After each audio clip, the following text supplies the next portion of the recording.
रस्सी जल गई पर बल नहीं गया। सारी ज़िंदगी हमारे बड़े हमें समझा समझा के थक गए और इस दुनिया से चले गए, फिर भी हमें समझ नहीं आई कि हमारे साथ क्या होने वाला है। ये फ़िरका वारियत बला क्या है, इसका क्या नुकसान होगा, दुश्मन को कितना हम फ़ायदा पहुंचा रहे हैं। आज वही बातें दुश्मन की ज़बानी आपके सामने हम रखने वाले हैं। और उसके अलावा शहीद रहबर आला आयतुल्लाह खामनई को जब शहीद किया गया, जब उनके ऊपर हमला किया गया, उस वक्त वो किस हालत में थे, उन्हीं के बेटे जो आज के सुप्रीम लीडर हैं ईरान के मुज्तबा खामनई, उन्हीं की ज़बानी आज हम आपके सामने रखने वाले हैं। नंबर 2। नंबर 3 ये कि कुछ और तज्जिए हैं। एक हामिद मीर का तज्जिया है और एक मगरबी स्कॉलर हैं, जर्नलिस्ट हैं, टक्कर कार्लसन, उनका एक तज्जिया आपके सामने रखने वाले हैं। उसके अलावा ये है कि मज़ीद जो ताज़ा तरीन जो डेवलपमेंट्स हैं ईरान, अमेरिका और इसराइल जंग की, वो आपके साथ फिर रखेंगे। अच्छा जी, रुख करते हैं। शुरू में हमने आपसे कहा था कि जो बात हमारे बड़े हमें समझा समझा के चले गए इस दुनिया से, हम डॉक्टर इसरार अहमद की बात करें, उसके अलावा ये है कि तारिक जमील साहब की हम बात करें, वो तो अल्लाह वो उनकी लंबी उम्र हो, वो तो अभी मौजूद हैं, इस दुनिया में हैं और अल्लाह उन्हें खिज़र की उम्र अता फरमाए। और ये है कि हमारे जो भी बाकी जो मुजद्दिद आए, आज के जो मॉडर्न मुजद्दिद हैं, खासकर हम नौजवान तबके से अगर बात कर लें, इंजीनियर मोहम्मद अली मिर्ज़ा, वो पिट पिट के थक गए जनाब कि आप इस फ़िरका वारियत से निकलें। ये शिया सुन्नी बरेलवी, आप ठीक है अपने अपने मकदा फ़िक्र को फॉलो करें, लेकिन अपने मामलात को सामने रखते हुए दूसरे को रगड़े ना, दूसरे को बिल्कुल काफिर डिक्लेयर ना कर दें। इन मामलात ने हमारे मुआशरे को जितना नुकसान पहुंचाया है, खुदारा अब हमें इस चीज़ से निकल आना होगा। नेतन्याहू ने कल अपनी कौम से खिताब किया है, उसने जो कुछ कहा है वो हम उन्हीं की ज़बानी आपके सामने रखने वाले हैं, आपके रोंगटे खड़े हो जाएंगे। उनने कहा कि हम बादशाहत के करीब पहुंचने वाले हैं और दज्जाल की वापसी के आसार नज़र आने लगे हैं और उसी की ही हम तैयारी कर रहे हैं। उसके अलावा उन्होंने कहा कि ये जो इस्लाम है, इस्लाम चाहे शिया हो या फिर सुन्नी हो, ये दोनों इसराइल के दुश्मन हैं और हम इन दुश्मनों का मुकाबला करेंगे, इनको हम ख़त्म करेंगे।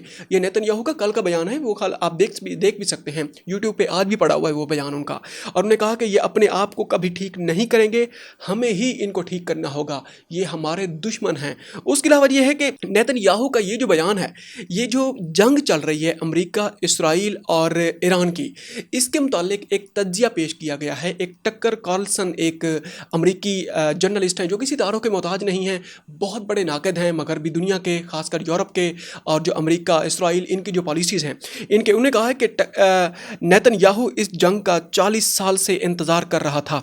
वो कहता है कि मुक़द्दस किताब में लिखा है कि, यानी बाइबल में लिखा है कि अमलेक यानी कदीम अरब कबीले को मार दो, और वो कहता है कि ईरान अमलेक है। अमलेक के नाम से जनाब उन्होंने कहा कि ये वो कबीला है जो उनकी जो किताब है यहूदियों की, उसमें जो मुकद्दस किताब है, हमारा उस पर ईमान भी है, तमाम आसमानी किताबों पर हमारा ईमान है, उसमें लिखा हुआ है कि ये जो हैं ईरान वाले हैं, ये अमलेक कबीला यही है, इसी वजह से इनको ख़त्म करो, इनको मारो, ये आपके दुश्मन हैं।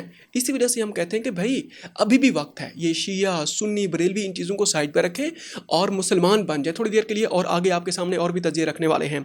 अच्छा, उसके अलावा ये है कि हामिद मीर साहब ने जनाब एक तज्जिया पेश किया। उन्होंने कहा कि अल्लामा इकबाल, किसे मालूम था कि वो तेहरान जिसको अल्लामा इकबाल मुसलमानों का जिनीवा कहने वाले थे, जिनीवा कहते थे, उन्होंने कहा कि किसी को मालूम नहीं था कि जिस तेहरान को अल्लामा इकबाल आलम मशरिक का जिनीवा बनाना चाहते थे, वो 2026 में अपने अहद के अबलीसों के लिए बहुत बड़ा चैलेंज बनकर खड़ा हो जाएगा और दुनिया भर के मुसलमान अपने तमाम तर इख्तलाफात को भूल कर तेहरान की कामयाबी और सलामती के लिए दुआएं मांगेंगे। अब ये जो था अपने इख्तलाफात को भुलाकर, भाई अभी तक जो बड़े हैं ना हर फिरके के, उनने इख्तलाफात नहीं भुलाए। ये निचला जो तबका है, हमारे जैसे नौजवान हैं, वो इन चीज़ों से अपने आप को दूर कर चुके हैं। ये शिया है, ये सुन्नी है, ये बरेली है, ये अहले हदीस है, वो इन चीज़ों से दूर हो चुके हैं। वो अपने आप को मुसलमान कहते हैं। नबी आखिरुज़्ज़मान सल्लल्लाहु अलैहि वसल्लम को अल्लाह ताला का आखिरी नबी मानते हैं। अहादीस मुबारका बुखारी और मुस्लिम को मुस्तनद अहादीस के तौर पर अपने जो मशाल राह समझते हैं और तमाम आसमानी किताबों पर यकीन रखते हैं। कुरान मजीद को अल्लाह ताला की आखिरी किताब मानते हैं। अकायद पर यकीन रखते हैं, दुनिया आखिरत पर यकीन रखते हैं। हमारी जो एक नाकिस राय है, या जो एक थोड़े से हम मुसलमान हैं, छोटे से मुसलमान हैं, ادنا سے جو مسلمان ہیں ہم یہی بات ہم کر رہے ہیں، اس کو یہیں روکتے ہیں، یہ نہ ہو کہ کوئی ایسی بات ہو جائے کل کو ہمارے اوپر کوئی فتوے لگ جائیں۔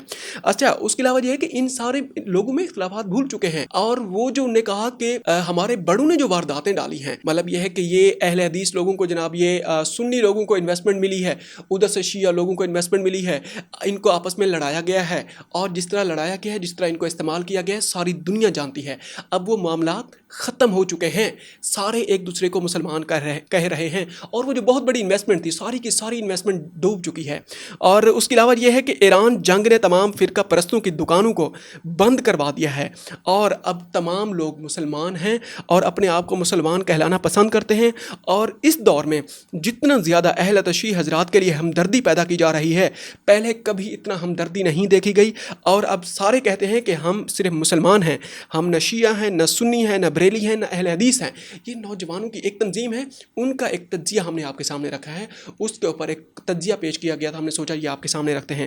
اچھا، تھوڑا سا اور آگے بڑھتے ہیں۔ مجتبیٰ خامنہئی جو آج کے سپریم لیڈر ہیں ایران کے، ان کا ایک بیان سامنے آیا کل، کافی سارے ان کے بیانات کے اندر کافی سارے معاملات ہیں۔ انہوں نے کہا تھا کہ جو امریکہ کی جو بیسز ہیں، ایئر بیسز ہیں گلف کنٹریز کے اندر جب تک موجود ہیں، اس وقت تک ہم ان کے اوپر حملے کرتے رہیں گے، اور آبنائے ہرمز کو اس وقت تک بند رکھیں گے جب تک یہ جنگ ختم نہیں ہو جاتی، اور ہم اس جنگ کو ختم کریں گے، اپنے اہداف حاصل کریں گے۔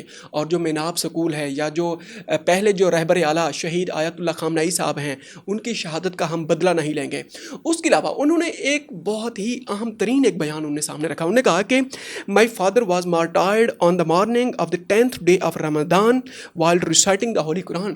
سبحان اللہ، شہید آیت اللہ خامنہئی صاحب اس وقت قرآن مجید کی تلاوت کر رہے تھے جب ان کو شہید کیا گیا ہے، اور جب وہ اس دنیا سے گئے تھے، ان کے ہاتھ، ان کی جو مٹھی تھی وہ اسی طرح بندھی ہوئی تھی۔ یہ جو ہم نے انگوٹھی پہنی ہوئی ہے، یہ بھی ایران کی ہے، ایرانی انگوٹھی ہم نے پہنی ہوئی ہے، اور اس وقت ان کے ہاتھ ان کے بندھے ہوئے تھے۔ مطلب اس وقت بھی وہ ایک ریزیلینس کی وہ علامت وہ شو کر کے ان کی میت کو وہاں سے ریکور کیا گیا تھا۔ اچھا، تھوڑا سا اور آگے بڑھتے ہیں۔ اس کے علاوہ یہ ہے کہ جو مغرب میں جو شادیانے بجائے جا رہے تھے کہ ہم رجیم چینج کرنے جا رہے ہیں، اور یہ ہے کہ جو پاسداران انقلاب ہے ان کو ہم ختم کرنے جا رہے ہیں، بھائی ساری افواہیں دم توڑ چکی ہیں، سارے حقائق وہ جو کرد باغیوں کو جناب داخل کر دیں گے وہ پتہ بھی صاف ہو چکا ہے، اندرونی طور پہ کوئی جناب ایک اور فورس کھڑی کر دیں گے، وہ جو پہلوی جونیئر کو جس طریقے سے وہ جو تیار کر کے بیٹھے ہوئے تھے یہاں پر دوبارہ لانچ کرنے کے لیے، وہ سارے کے سارے پتے صاف ہو چکے ہیں۔ اب تو اسرائیلی وزیر اعظم کا بیان سامنے آیا، وہ ہم آپ کے سامنے رکھتے ہیں۔ اسرائیلی وزیر اعظم نے کہا کہ ایران میں حکومت کی تبدیلی کے لیے حالات پیدا کر سکتے ہیں، ایرانی عوام سڑکوں پر نکلے، ایرانی عوام سڑکوں پر نکلے، ایرانی عوام سڑکوں پر نکلی ہوئی ہے، لیکن آپ کو پتہ ہے وہ کس لیے نکلی ہوئی ہے؟ وہ شہید رہبر اعلیٰ آیت اللہ خامنہئی کے لیے نکلی ہوئی ہے، اپنے ملک کے لیے نکلی ہوئی ہے، اپنے ملک کی بقا کے لیے نکلی ہوئی ہے۔ اس کے علاوہ یہ ہے کہ یہ جو اسرائیلی وزیر خارجہ ہیں انہوں نے بھی کہا ہے کہ اسرائیل ایرانی حکومت کو نہیں گرا سکتا، رجیم چینج ایرانی عوام ہی کر سکتے ہیں۔ یہ انہی کی طرف سے اسی سے ملتا جلتا بیان سامنے آیا، سمجھو کہ سرنڈر ہو چکا ہے۔ اچھا، جو وہ ان کے ایرانی سیکیورٹی چیف ہیں، وہ جو سیکیورٹی کونسل ہے اس کے جو چیف ہیں علی لاریجانی، بہت بڑا نام ہے، بہت بڑا نام سامنے آ رہا ہے، بار بار ان کے بیانات سامنے آتے ہیں۔ ان نے کل ایک بیان دیا، کیونکہ ایران کے خلاف بہت سارے جو محاذ کھولے جا رہے ہیں، ان کی جناب میزائل ٹیکنالوجی کا نشانہ بنایا جا رہا ہے، ڈرون ٹیکنالوجی کا نشانہ بنایا جا رہا ہے، اس کے علاوہ ایٹمی ٹیکنالوجی کو نشانہ بنایا جا رہا ہے، اب تو سول انفراسٹرکچر، بینک، اس کے علاوہ جو ہسپتال ہیں، تعلیمی ادارے ہیں، ان کو نشانہ بنایا جا رہا ہے۔ تعلیمی ادارے کے اوپر وہ جو میناب سکول ہے اس کے اوپر جتنا افسوسناک حملہ ہوا ہے، اور بلکہ وہ تو ثابت بھی ہو چکا ہے، وہ امریکہ نے حملہ کیا، واشنگٹن ٹائمز نے اس حملے کی تصدیق کی ہے، نیو یارک ٹائمز نے اس حملے کی تصدیق کی ہے۔ کل تو کانگریس میں جو پینٹاگون کے جو وہ ہیں آفیشلز ہیں، ان کو طلب کیا گیا تھا کہ ہمیں جواب دیں کس طریقے سے آپ نے اس کو نشانہ بنایا، کیونکہ وہ جو میزائل ہے ٹاماہاک میزائل، وہ صرف امریکہ کے پاس تھا اس وقت، اور اس کے جو کوآرڈینیٹس ہیں وہ جہاں سے داغا گیا تھا وہ بھی ثابت ہو چکا ہے، CCTV فوٹیج سامنے آ چکی ہے۔ اسی وجہ سے وہ بالکل وہ ابہام ختم ہو چکا ہے کہ کسی اور نے اس کو نشانہ بنایا ہے یا ایران نے اس کو نشانہ بنایا ہے۔ ایران کے بعد ٹاماہاک میزائل ہے ہی نہیں۔ اسی وجہ سے اب علی لاریجانی نے کہا کہ اگر آپ نے ہمارے انرجی انفراسٹرکچر کو نشانہ بنایا تو ہم پورے گلف کے سارے جو ممالک ہیں ان کے انرجی انفراسٹرکچر جو ہیں، خاص کر ہمارے جو الیکٹریسٹی کے جو پلانٹس ہیں ان کو ہم نشانہ بنائیں گے۔ سارا کا سارا خلیجی ممالک، متحدہ عرب امارات ہیں، امریکہ، کویت ہے، بحرین ہے، اس کے علاوہ سعودی عرب ہے، سارے کے سارے اندھیرے میں ڈوب جائیں گے۔ یہ انہیں وارننگ جاری کر دی ہے۔ اچھا، اس کے علاوہ یہ ہے کہ सिर्फ दुबई, मुत्तहिदा अरब अमारात, सऊदी अरब, बहरीन, कुवैत ये ही नहीं रो रहे कि अमेरिका ने हमारे साथ धोखा किया है, कि जब बारी आई है हमें हमारा दिफा करने की, हमने इनकी बेसिस हमने यहाँ पर रखी हुई हैं, और ये है कि उस वक्त जो एयर डिफेंस सिस्टम थे इसने यहाँ से उठा के कतर समेत इनने जनाब सबको जनाब इसराइल की हिफाजत के ऊपर लगा दिया है, सारे एयर डिफेंस सिस्टम को।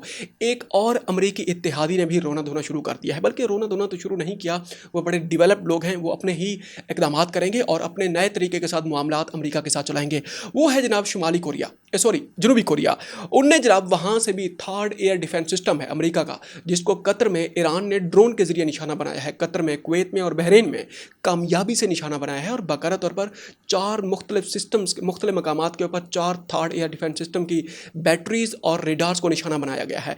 अब यह है कि जनूबी कोरिया से भी दिफाई जो निज़ाम है उसको हटा दिया गया है, और उसको इसराइल में जनाब भेज दिया, इसराइल का दिफा करने के लिए। आप अंदाज़ा लगाएं कि वो इसराइल है, जो वो अमेरिका है जो कहता था कि जनाब हम अपने इत्तेहादियों का भरपूर दिफा करेंगे, और ये है कि इनका उनके साथ वो जनाब वो डिफेंस पैक्ट होते थे और कहते थे कि आपको हम नाकाबिल शिकस्त हम आपको बना देंगे, बला बला बड़े बयानात आते थे, और उसका नतीजा ये निकला है जो हमने आपके सामने रखा है। जनूबी कोरिया से अब जो एयर डिफेंस सिस्टम है उनको भी वहाँ से हटा के इसराइल के दिफा के लिए सामने ला खड़ा कर दिया गया है। अब तक के लिए इतना ही, मिलते हैं एक और व्लॉग में। अपना ख्याल रखिएगा, और हो सके तो हमारे चैनल का भी ख्याल रखिएगा। अगर आपको हमारा कंटेंट पसंद आए, और इसी तरह की जो रीजनल अफेयर्स हैं, जो नेशनल अफेयर्स हैं, जो इंटरनेशनल अफेयर्स हैं, हम जिस लिहाज से इनको कवर करते हैं, अगर ये आपको कंटेंट हमारा पसंद आए तो अपने दोस्तों के साथ भी हमारा कंटेंट शेयर करें, हमारे चैनल को लाइक करें, हमारी वीडियोज़ को लाइक करें, और हमारे चैनल को अपने दोस्तों के साथ भी शेयर करें। अस्सलाम वालेकुम।